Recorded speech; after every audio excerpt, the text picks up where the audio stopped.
আজকে এরা তৈরি করেছে, আমার মনে হয় সিপিএম এর বা ওই মধ্যযুগের বড় বড়টাও এদের কাছে লজ্জা পাবে। যেভাবে মানে মাথাটা বেঁচে গেছে, খালি আমরা একটা হেলমেট পরেছিলাম। আমার এখানে যারা সহকর্মীরা ছিল এরা বুদ্ধি খাটিয়ে একটা হেলমেট, দুটো হেলমেট জোগাড় করে রেখেছিল, বললো দাদা এটা মাথায় পড়ে নি।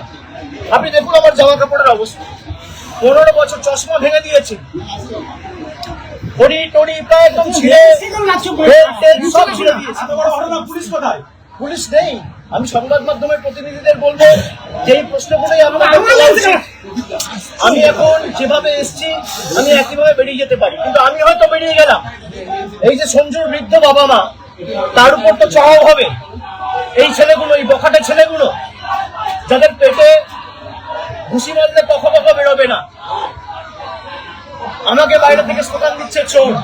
আর বাংলার বর্তমান মুখ্যমন্ত্রীকে নির্লজ্জ দোকান কাটার মতো হাত বার করে টিভির পর্দায় 5 লক্ষ টাকা ঘুষ নিতে দেখা গেছে। বাংলার কোন মুখ্যমন্ত্রীকে টিভির পর্দায় আজ পর্যন্ত স্বাধীনতার পর এইভাবে নির্লজ্জ ভাবে কেউ টাকা নিতে দেখেনি।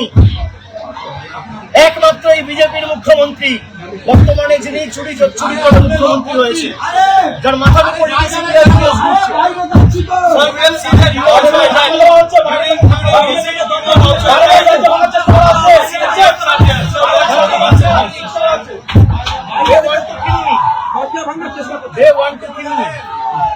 এরা আমাদের প্রাণে মারতে চায়।